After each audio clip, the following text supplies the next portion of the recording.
بسم الله الرحمن الرحيم والحمد لله رب العالمين وصلوات ربي وسلامه على أشرف الأنبياء والمرسلين ولا حول ولا قوة إلا بالله العلي العظيم وبعد. To continue inshallah with Al-Muhadhab min Ihya al-Ulumuddin by Hujjatul Islam Abu Hamid al-Ghazali rahimahullah ta'ala wa radi'an, and we arrived at Awradul Layl. And so just a recap inshallah of that which we discussed last week. He says the portions of the night, and he has portioned them, I believe, into 5. He says الورد الأول إذا غربت الشمس صلى المغرب واشتغل بإحياء ما بين العشاءين. So the first portion of the night is with the setting of the sun, i.e. Maghrib, and a person prays his Maghrib Salah, and then he gives life to that which is between the two Ishas, i.e. the Adhan of Maghrib and the Adhan of, the end of the Salah of Maghrib and the Adhan of Isha. And so this is a practice that you will find amongst many Muslims. It's called the Salatul Awwabin. Some refer to it as the Da'bul Awwabin. So the common kind of practice of the righteous. And there are many narrations about this. The Sahaba used to engage in it. And a person prays 2 rak'ah, 2 rak'ah, 2 rak'ah continually from Maghrib Salah, basically when they finish the Maghrib Salah, until Isha.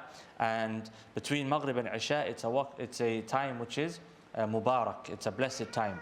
And so a person, ideally, if they are not busy, if they don't have responsibilities, it's a very good habit to come to the masjid and to stay in the masjid, to recite the Quran, to engage in dhikr, to pray, as it's a time which is blessed. It's waqt Mubarak. He says, وَالصَّلَاةُ فِيهِ هِيَ نَاشِئَةُ اللَّيْلِ لِأَنَّهُ أَوَّلُ نُشُوءِ سَاعَتِ. He says that this time, the prayer in this time, is the nashi'atul layl. So it's the beginning of the night. Allah subhanahu wa ta'ala, He says, تَتَجَافَى جُنُوبُهُمْ عَنِ الْمَضَاجِعِ, referring to the people of Jannah, praising them. He says that their sides are kept away from the places of sleeping, these individuals. And the Imam, rahimahullah, is saying it's this time, i.e. after Maghrib until Isha. Then he says, الْوِرْدُ الثَّانِي يدخل بدخول العشاء الآخرة إلى حد نوبة الناس وقد أقسم الله تعالى به إذ قال والليل وما وسق. And the second portion of the night is when al-Isha al-Akhirah enters. So when the last Isha. So the first Isha is Maghrib. The second Isha is al-Isha. The first we refer to as Maghrib. But if a person would say al-Isha'an or al-Isha'ain, the two Ishas, what they mean is Maghrib and the last Isha. As in Arabic, you have something which is called taghlib. So you say, for example, al-Abawan, the two fathers. The parents are referred to as al-Abawan. But what is meant is the mother and the father. But it's taghlib, where you refer to both using the term of one. He says, this time, the portion for this time is from the entrance of Isha until the time wherein people usually go to sleep. And Allah has sworn by it, has given an oath. وَاللَّيْلِ وَمَا وَسَقْ أي وَمَا جَمَعَ مِنْ ظُلْمَتِهِ. So Allah subhanahu wa ta'ala swears by the night, وَمَا وَسَقْ, i.e. the time wherein the darkness of the night enters. He says the portions of this part of the night are 3. The first, أن يصلي أربعا قبل الفرد إحياء لما بين الأذانين. So the first part of this portion, so Isha enters. What do you do now? How do you utilize this time with worship? By praying firstly and foremostly 4 rak'at before the Isha prayer. So 4 rak'at between the adhan of Isha and the iqamah of Isha. He says, إحياء لما بين الأذانين. And this is to give life to that time which is in between the two adhans, i.e. the adhan and the iqamah. So why is he saying to give life to that time? Because any time in this life which you do not use in a way which is pleasing to Allah, whether it's a form of ibadah or whether it's a form of responsibility which you turn into ibadah by having a good intention, you're killing that time. The time that you use in service to Allah subhanahu wa ta'ala, you're giving a life to that time. Why? Because you are going to reap the reward of it in the akhirah. Any time which is not used in service of Allah is time which you are killing, because you are not going to take any reward from it in the akhirah. And we talked previously the people of Jannah, they are not going to have any regrets. The inhabitants of paradise will have no regrets except for the time that they did not use in worship. They'll look back and they'll say, if only I worshipped Allah subhanahu wa ta'ala more. And it's very easy to take that for granted. But think about how we feel about money today. You earn some money and you think, if only I had a bit more money. You know, you have a want for more. Imagine the people of paradise when they see the reward that some have earned. And so it's important to try to utilize our time to the best of our ability in pleasing Allah subhanahu wa ta'ala. And we're all in the same boat here, because we live in a very materialistic society, which has become a place where we want instant gratification. We want results now, not tomorrow. And if we don't acquire those results today, we don't see the worth of the action that we're engaging in. So what's the easiest way to utilize your time to make it something which gives life to your akhirah? Dhikr. Dhikr. Keeping the tongue constant in the remembrance of Allah. Astaghfirullah, astaghfirullah, astaghfirullah. Subhanallah, subhanallah, subhanallah. La ilaha illallah. And there are so many. And even better than that, reciting the Quran. To recite the Quran. And if you're in the masjid, to pray. And a person who prays often, they will find tranquility and peace in their heart. And you know, many of us, we suffer from anxiety, we suffer from depression, we suffer from low moods, we suffer from, you know, mental health problems. And we don't engage with the cure. The cure for these issues is a relationship with Allah subhanahu wa ta'ala. As has been mentioned so many times, Ibn al-Qayyim rahimahullah, he says depression comes from one of two things: a person's negligence in their relationship with Allah, or running after this dunya. Because if you are constantly running after this dunya, you're constantly going to be depressed, because there is never enough dunya that you can acquire that satisfies your nafs. There's always more that you can go after. You make 1,000, you want 2. You make 2, you want 5. You make 5, you want 10. You make 1,000,000, you want 2. And the more you make, the more stingy you become, because you have a taste for it now. That's the dunya. As the Prophet ﷺ, he said that the mouth of the son of Adam, i.e. the mouth of man, will never be filled except with the earth that comes from the grave. When he's placed into his grave, the earth that enters his mouth when he's put in the ground, that's the only time that his mouth will ever be full in this life. The son of Adam, his mouth is always open. He wants more, except for the one who shuns this life. And you cannot shun this life with your body and with your pocket and with your eyes and with your stomach, unless you have first shunned this life with your heart. You've shunned this life with your heart. You have to belittle it. It's the only way to be safe from this dunya. So he says, the second, الثاني أن يصلي 13 ركعة آخرهن الوتر فإنه أكثر ما روي أن النبي صلى الله عليه وسلم صلى بها من الليل. He says the second way to utilize this time is to pray 13 raka'at, the last of which should be witr. So 13 units of prayer, at the last of which is witr. So this should be done in this portion, i.e. after Isha until people go to sleep. He says, الثالث الوتر واليوتر قبل النوم إن لم يكن عادته القيام قال أبو هريرة رضي الله عنه أوصاني رسول الله ألا أنام إلا على وتر. So he says the third is that a person prays witr. And witr prayer is very important. The scholars of Islam, generally speaking, they say that witr is close to being fard if it's not fard. Imam Abu Hanifa and the Ahnaf, they consider it to be fard, i.e. it's obligatory. Imam Ahmed considers it to be something which is mu'akkad. You should be doing it, and if you're not doing it, it's a form of wickedness. Context in our time, if you're praying 5 times a day, alhamdulillah, you're doing very well.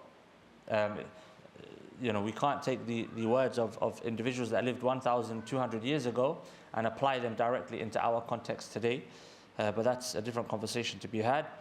So he says, if a person is not certain that they're going to wake up in the last third of the night to pray, then they should pray witr before they go to sleep. Then he says, al-wirdu thalith, the third portion of the night. So the first portion is after Maghrib until Isha. The second portion after Isha until the time where people go to sleep.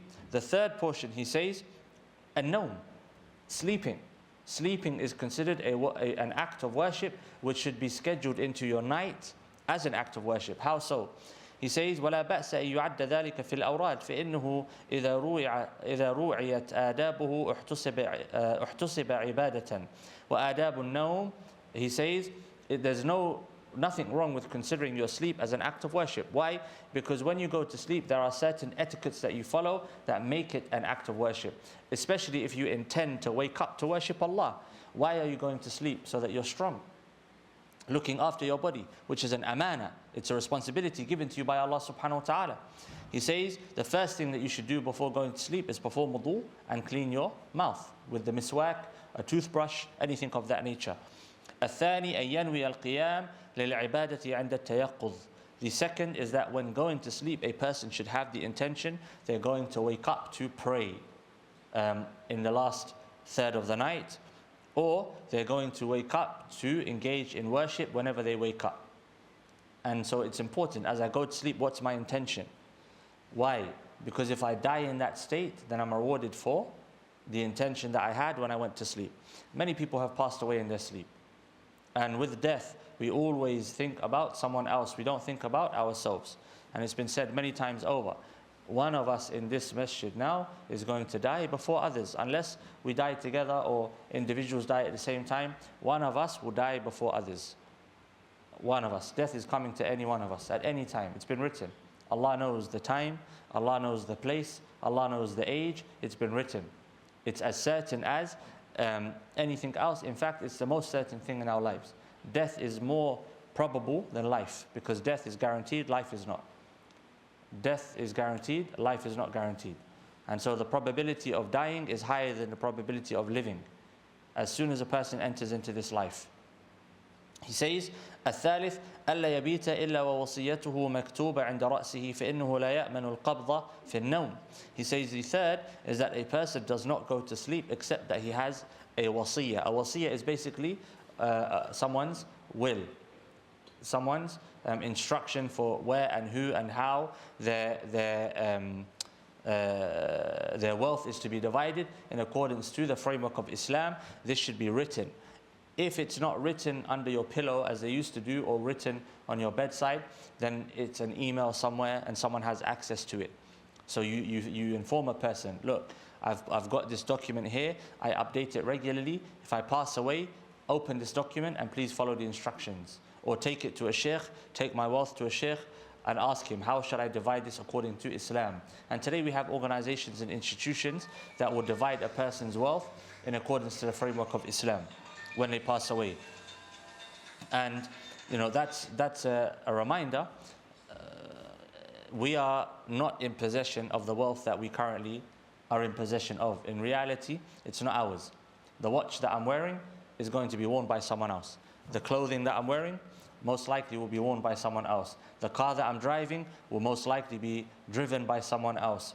The house that I'm living in most likely will be lived in by someone else. Sometimes my spouse might become someone else's spouse. My children may be raised by someone else.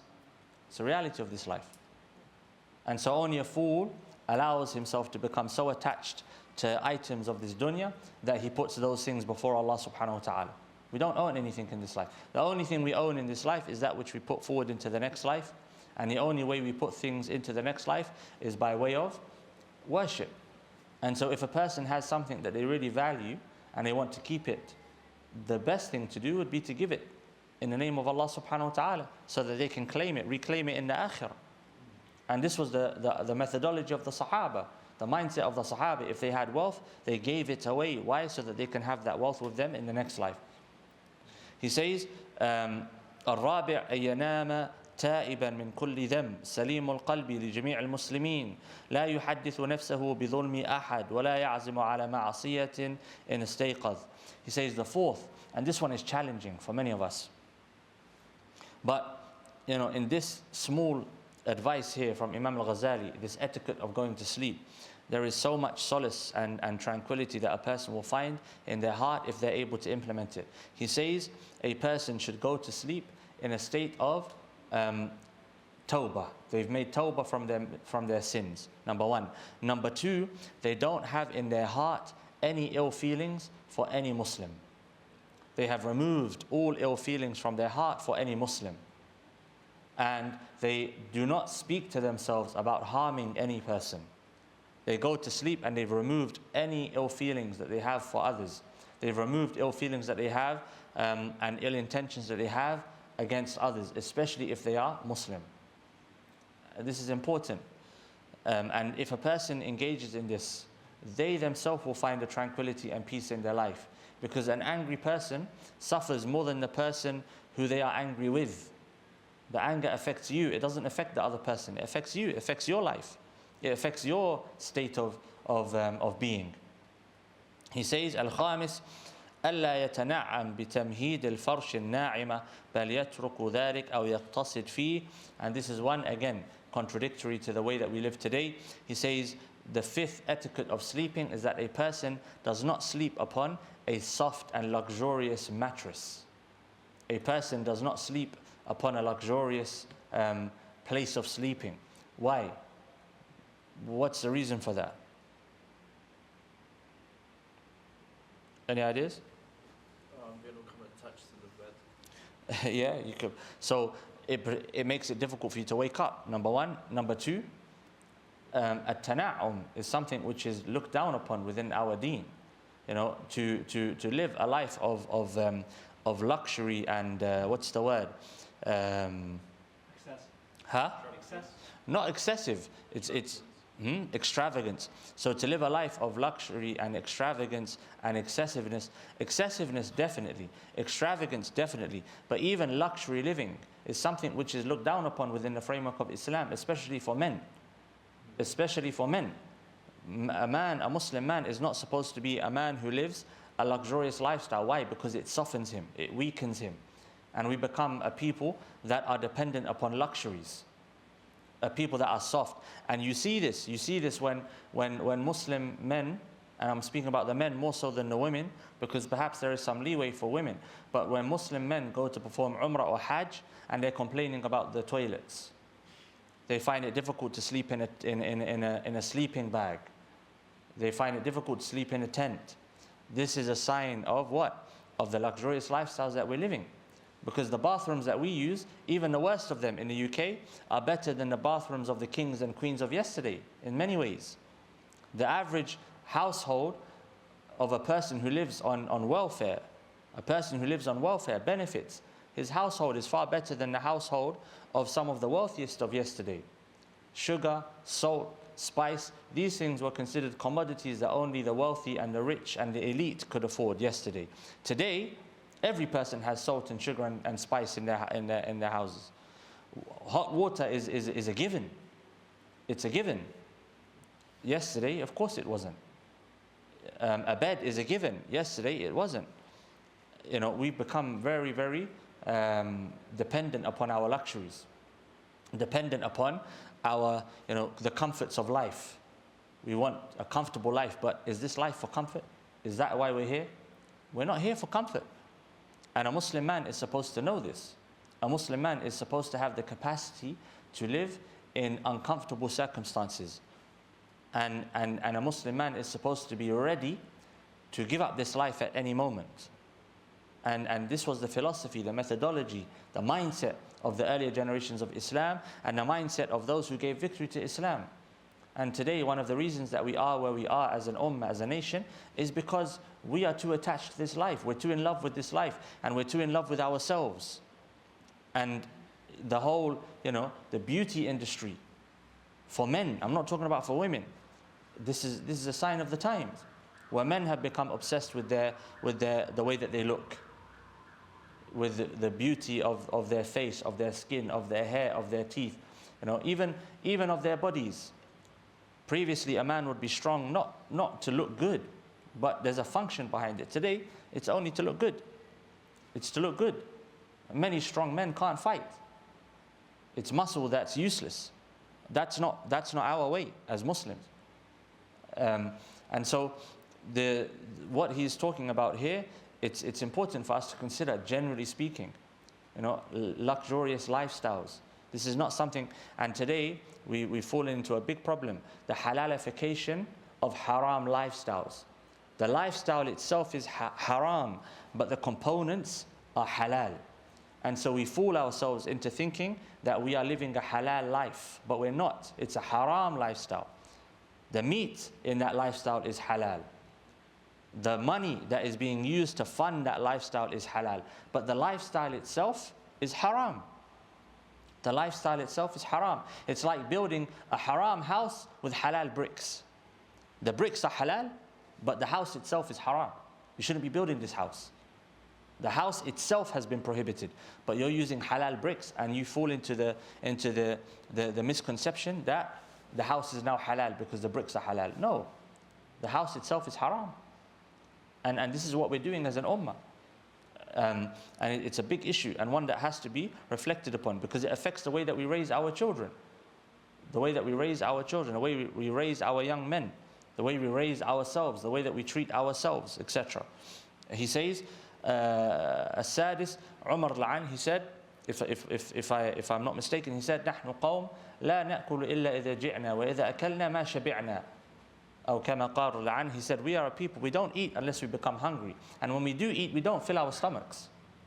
He said, we are a people, we don't eat unless we become hungry. Meaning we don't graze, we don't snack. We don't eat for the pleasure of eating.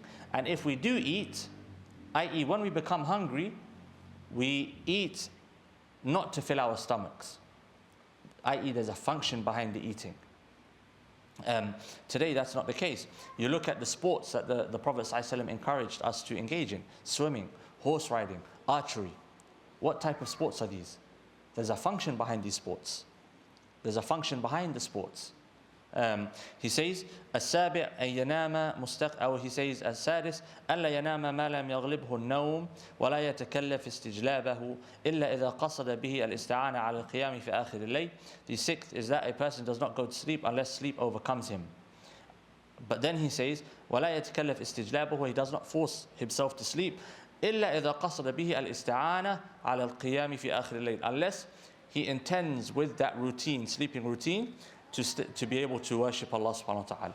Because a person might say, if I don't go to sleep at 9 o'clock, I can't wake up in the morning. That's fine, because you have a routine. But he's saying for the person who does not need to go to sleep at a certain time, because he has a structure in the morning, and so this person should not go to sleep until sleep overcomes him. Meaning, do not go to sleep for the comfort of sleep. Rather, sleep for the function that sleep provides, which is to re-energize the body. And then he says, السابع أن ينام مستقبل القبلة. The seventh is that a person sleeps facing the qibla. الثامن الدعاء عند النوم بالدعوات المأثورة. And the eighth etiquette is that a person supplicates to Allah subhanahu wa ta'ala, makes dua with the du'as that we know from the Prophet عليه الصلاة والسلام. التاسع أن يتذكر عند النوم أن النوم نوع وفات. He says the tasi', the ninth, is to be reminded, to remind oneself when going to sleep, that sleep is the cousin of death. Sleep is the cousin of death. And as we said earlier, many people, they go to sleep, they don't wake up from sleep, and they die in that state. And so, just as we go to sleep, likewise dreams. Dreams are a reminder of the punishment of the grave. Your dreams affect you, right or wrong.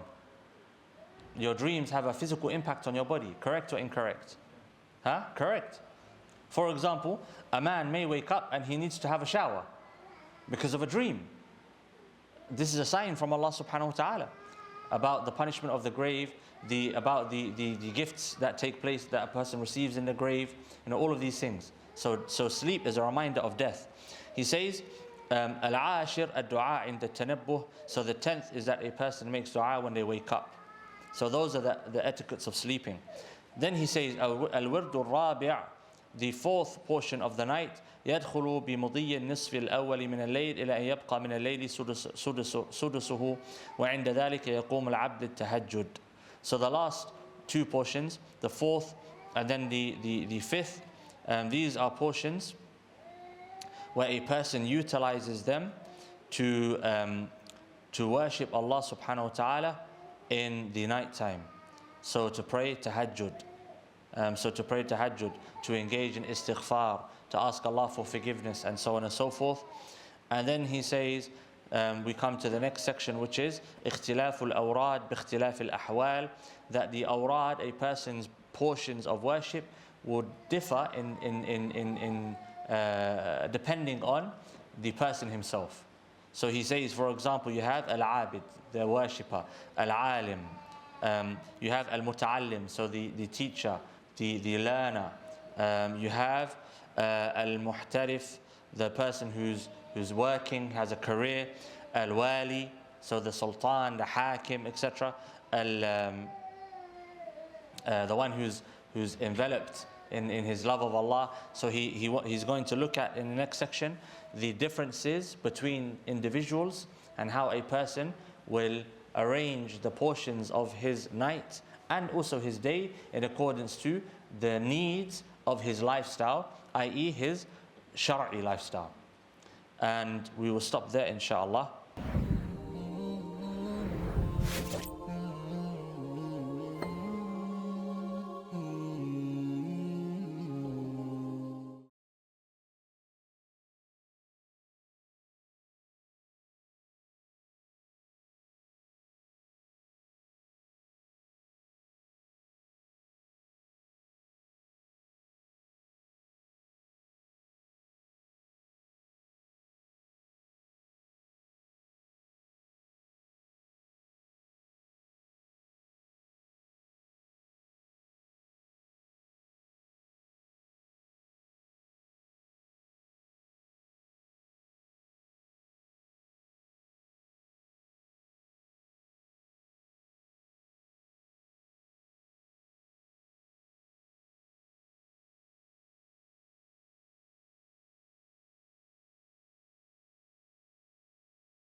الواحد.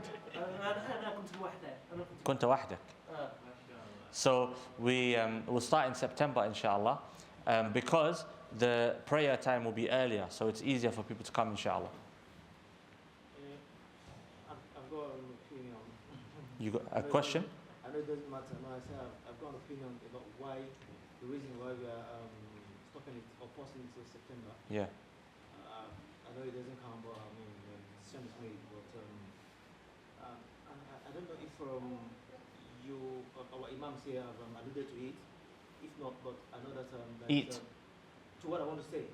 Oh, okay. If, I thought you said if our imams need to eat. Our imams here have alluded to what I'm about to say. Yeah. But if not, certainly one of our shuyukh back home in Nigeria often says it, that the da'wah that they are doing is not about how many. Of course. That even if it's one person. Of course.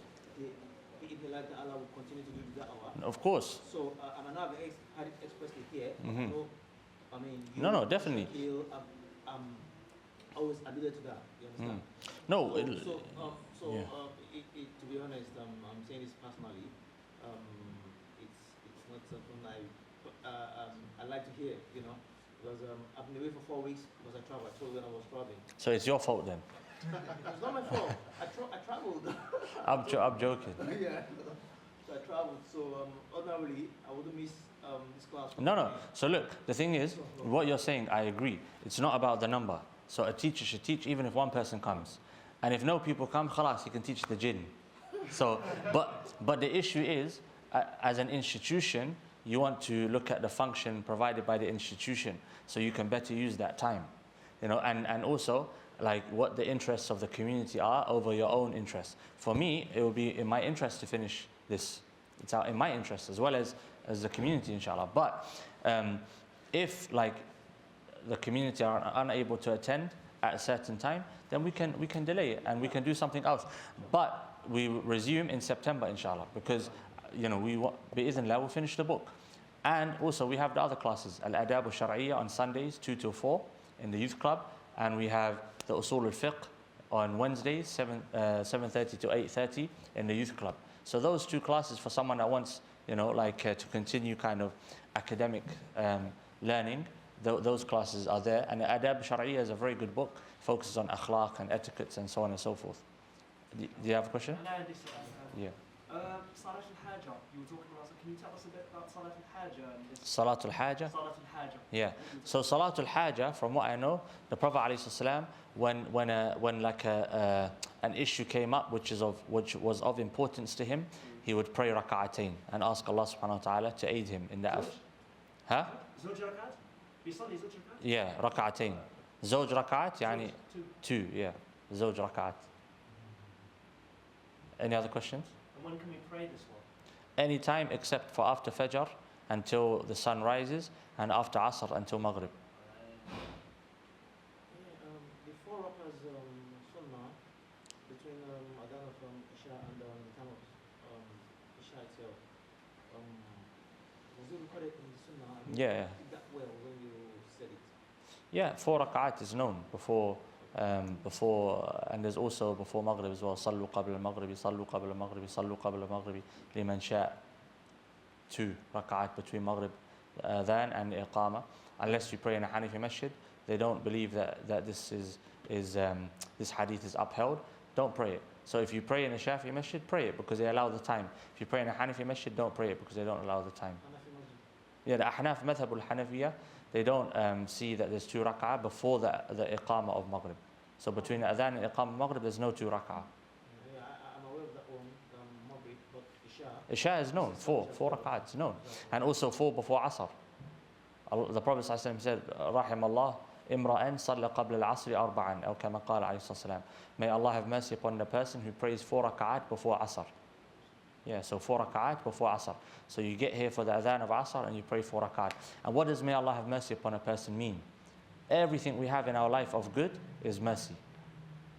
So it means an increase in health, increase in wealth, protection from bad things, protection from ourselves, everything. It means everything. So 4 rak'at before Asr. So, go ahead. When we say Salat Aburi, besides Salatul Awabin. is it like 2 by 2? 2 by 2. Like 3 times? No, Salatul Awabin is from the adhan, when you finish your sunnah of Maghrib, all the way until Salatul Isha. You just pray 2 rak'ah, 2 rak'ah, 2 rak'ah, non-stop. Good question. No, for other, they said it. Till Isha. Till you hear the adhan of Isha. Yeah. You see it. If you go to the Haram, Masjid Nabawi and Mecca, you'll see many people do it. From Maghrib until Isha. I've seen people, they put their head down in sujood after the sunnah. So they pray Maghrib, pray sunnah, they start the salah, a new one, Allahu Akbar, go into sujood, and they don't lift their head up from sujood until they hear the adhan of Isha. In sujood for nearly an hour. Yeah. Dua, dhikr. They do sujood and don't lift their head up until Isha? Until Isha. Because they're just in a state of... The one rak'ah, right? No, but then when they hear the adhan, they get up and they finish the other rak'ah as well. They do the sunnah after Maghrib too. Yeah. Then they establish another one. No, not one. They start another salah. So it's not one. They want to pray 2 rak'ah. But when they put their head into sujood in the first rak'ah, they stay in the first sujood until they hear the adhan of Isha. So then they rise and complete the second. And then they rise up, complete the second rak'ah. So they, it's dua, dhikr, tasbih. So they're, what's the word? Like, kind of like immersed in with Allah subhanahu wa ta'ala. I've seen it a lot. Can you, tahajjud, can you take your phone and read the Quran from your phone? If you can't do it without it, you can, as long as you don't get distracted by notifications. No, if And you want to prolong, like you want to recite Surah Al-Baqarah or parts of you Surah can, Al-Baqarah, inshallah. can you do it? Yeah, according to some of the scholars, you can, Okay. until you memorize it, inshallah.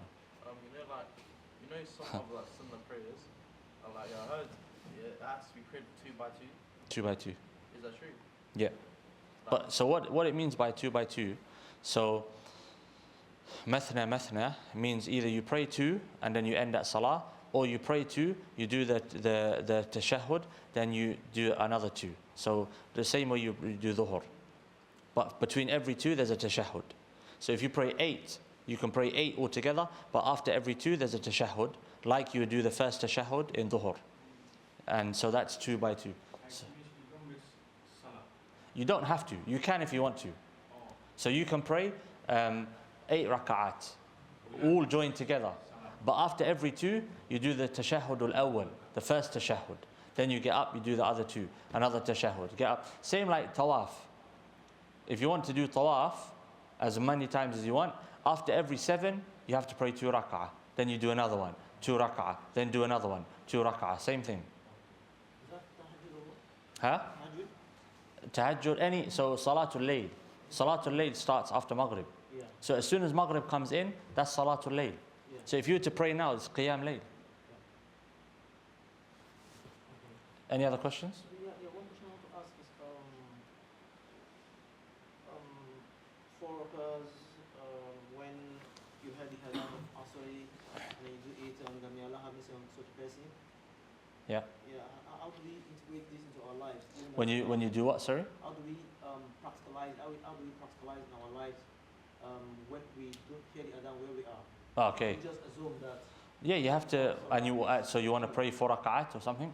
Yeah, exactly that 4 rakahs. Yeah, then you be aware of put the adhan app. Okay, the adhan. Yeah, that's sufficient, inshallah. But also, if you can, try to be in the masjid for the adhan, if you can. Yeah, there are times when you don't have. Yeah. So then the adhan app, Yeah. and then if So you. there must be that adhan, whether it's in the app or live. No, what it means, so you don't have to hear the adhan. It just means that the time for prayer has entered. So for example, Asr today enters at 5:26, but they normally give the adhan at 5:30. You don't have to wait for the adhan to start praying. 5:26, you can start praying. For example, now, let's say another one would be dhuhr. So dhuhr, before dhuhr, you can't pray, right? There's a waqt al-zawal. Before the waqt al-zawal, you can't pray. So what time does dhuhr enter? 1:09. What time do they give the adhan? 1:15. So if you come into the masjid, you don't have to wait until you hear the adhan to start praying. You can start praying at 1:09. That's it. So it's about the entrance of the prayer time, not the adhan. Barakallahu feek. Any other questions? Yeah. Salat al-Duha.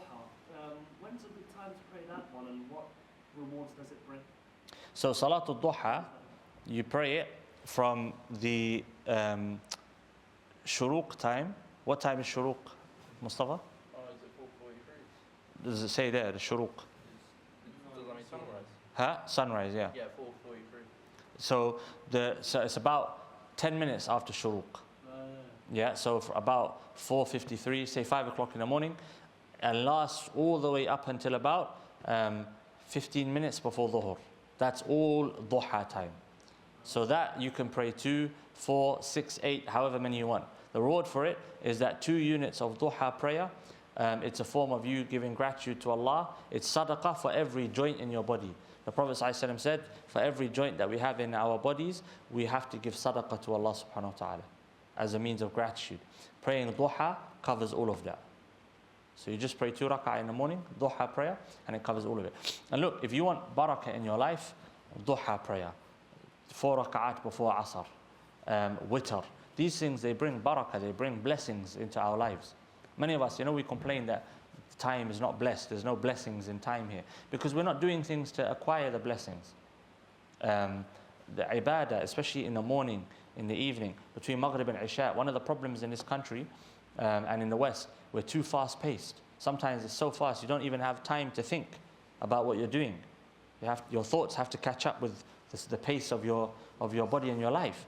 Having time in the masjid between Maghrib and Isha, you and Allah subhanahu wa ta'ala, it's time for your soul to find rest, to reset, to refocus. It's important. How about 12? Huh? 12 in the day. Sorry? The 12 rakat in the day. 12 rakat. Yeah, but that's very little. It's very little. Like I'm saying, Are they part of what brings the blessing? of course, definitely. But what I'm saying is, if you can't do it every day, have 1 day a week, 2 days a week, where you go to the masjid and you're in the masjid from Maghrib until Isha, you and Allah subhanahu wa ta'ala. Spend time with Allah in the masjid. If you can't do it once a week, every day, do it at least once a week. Do it at least twice. Make it a habit that you do for the rest of your life. And if you have children, bring your children to the masjid at that time. Don't make excuses. Bring your children. And don't play, don't socialize, don't use your phone. No, use the Quran. Read. If you can't read the Quran, pray. If you can't engage in prayer, dhikr. Make that time for you. Time away from the dunya. Cut yourself out from the dunya. This masjid, the masjid is meant to be a place which takes you away from the dunya. The problem is the dunya enters into the masjid with us, with our phones. It's a small window into the dunya. Not just dunya that we can see, but dunya across the globe. It's international. So you've got the whole world literally in your pocket. You can look into that window and see any place in the world. Talk to anyone in the world. This is a problem because your heart now is busy. Your heart is always busy. Your mind is always busy because you have access to that which you want to be busy by. Masjid, you have to come to the masjid and spend time with Allah. And you will find your mind, your heart, your soul, you feel ease, you feel tranquility. It's very important. We have this concept in the West that if you're not being productive, like you're not doing something tangibly productive, then it's like there's what's the word? It's a waste of your time, especially for men. It's looked down upon. No, your worth is not determined by that which you produce with your hands. There's more to you than that. Your soul needs to be attached to Allah subhanahu wa ta'ala. You need to come to the masjid and you need to have time alone by yourself with Allah subhanahu wa ta'ala. And likewise for sisters as well, they need to have time with Allah subhanahu wa ta'ala. A friend of mine, his grandmother passed away, rahimahullah, and he said at Maghrib time, she would tell everyone, now it's time to leave the house. Now is my time with Allah.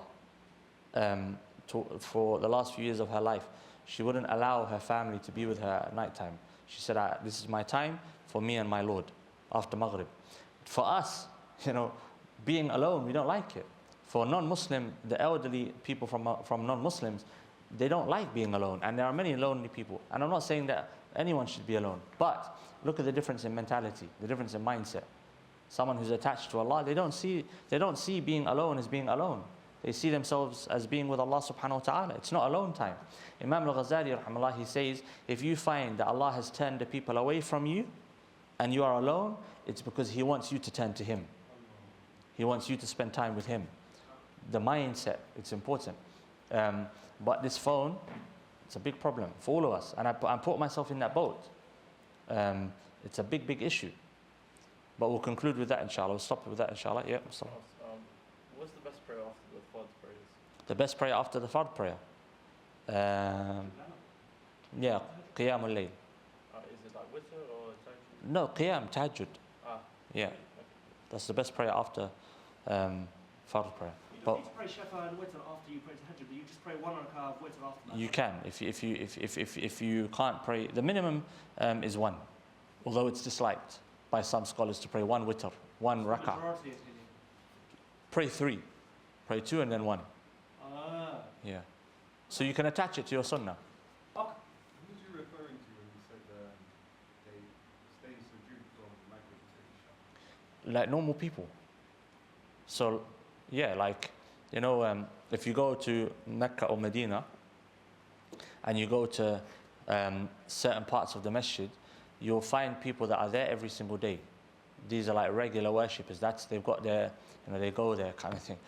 And some of them, they start their prayer, their sunnah prayer after Maghrib, and their head is on the floor until they hear the adhan of Isha. Regular people. Yeah, it's not sunnah, but it's like, they just become, what's the word? Kind of immersed in their connection with Allah. Yeah. So these are normal people, regular people. Regular, yeah. I used to see people that do this all the time. And we stay there from And from Maghrib until Isha. I used to go to a certain place in the masjid all the time. They were there all the time. There was a certain place in the masjid, they were just ubbad. They were just worshippers. Constant worshipping between Maghrib and Isha. And they're married men with children, but this was their time for Allah. They would just worship Allah from that to between Maghrib and Isha. May Allah add us to those people that with that iman, you know. May Allah make us like those people. Yeah, Ameen. So, but one of my teachers, he used to pray between Maghrib and Isha every single day, 2 rak'ah, 2 rak'ah, 2 rak'ah, 2 rak'ah. The only time he wouldn't do that is if he had a class. And after Asr, he would be engaged in dhikr from Asr until Maghrib. And he would only stop if he's teaching. Like, he had certain acts of worship that he would be doing. And he wasn't negligent with his family. Him, his wife, and all of his children were all huffaz of the Quran. They all memorized the Quran. Can you, staying in sujood like that for a long time is bound to probably get physically, Your forehead. Yeah. And can you move around? yeah, so you can move around. If you do it for a month, you'll have traps like. You get a big shoulders. Yeah, you get big shoulders. You can move around if you need to adjust yourself, can't you? Of course. Sitting like that is gonna. Yeah, and your forehead as well. Like, it's like anything, it takes practice. It's iman, it's iman. It's like functional movements, like the traps would be useful, not for Yeah. lifting weights, or lifting arms and shit. Yeah, but even like, for example, Afghani, the elderly Afghani people, and you see a lot of them in Masjid Nabawi, they're close to their 90s, standing in qiyam, like between Maghrib and Isha, after Isha, like they put the young people to shame, because they're built differently, as they say. Dua, dhikr, istighfar, crying to Allah. Many of them, you see, they lift their heads and just tears all down their faces because they're just crying to Allah. It's love. They have love for Allah subhanahu wa ta'ala. And they have despair about their own state. And this is, I've seen it with my own 2 eyes. I've seen it with my own 2 eyes. Like, I'm not exaggerating or making it up. And you see it if you go to Masjid Nabawi. If you go to Masjid Nabawi, the old part of the masjid, the front area, you'll see it. I used to sometimes, because just out of curiosity, not awake, so I would go to Masjid Nabawi in the night time. I had a friend that used to live there. He didn't have an accommodation, so he was just sleeping in the courtyard of the masjid, the Prophet ﷺ's masjid. And between there's one part of the masjid, they don't close it, the old part. If you go there at night time, it's just full of people worshipping. Just worshipping all night. Worshipping all night. This is common. Here, it's not common. Because here, everyone's running after dunya. Yeah, running after dunya. And we feel good if we pray our Isha, Allahu Akbar, achievement. No. Compared to what others are doing, it's not an achievement. I had a friend I wouldn't say a friend, someone I knew, that I knew by name. An acquaintance. An acquaintance, knew him by name, would say salam, ask how are you, he would ask how I am, like that. He was a very slim person, hardly ate, always fasting. And if I went to the masjid early before Dhuhr, I'd see him praying 2 rak'ah, 2 rak'ah, 2 rak'ah, 2 rak'ah. He passed away on the way to Umrah. He passed away on the way to Umrah. It's a blessing. He died on his way to Umrah in Ihram. Another friend of mine, an acquaintance, but more a friend. He was a neighbor of mine. Came back after the summer one time and asked about him. He passed away. He had just performed wudu and he was walking to the masjid, got hit by a car. Died in a state of going from wudu to pray fajr. These are blessed people. These are great ways to die. Another brother, both his parents passed away in Hajj together at the same time. These are, but happening in our time, in our life. But we don't really pay attention to these things in this part of the world, because all we care about is dunya. All we care about is dunya. When we hear that someone has passed away in Umrah, we say, oh, Allahul Musta'an. No, say Alhamdulillah. It's a blessing. The best way to die is to die in Hajj or Umrah or Sujood, unless you die as a shaheed fi sabilillah. So, these are, but when your mindset is dunyafied, you don't think of these things. When your mindset is akhirah, and these people are real. You can see them. Mustafa, forgive me because I'm gonna head off, inshallah. Yeah. Barakallahu feekum. Wa sallallahu ala sayyidina Muhammad.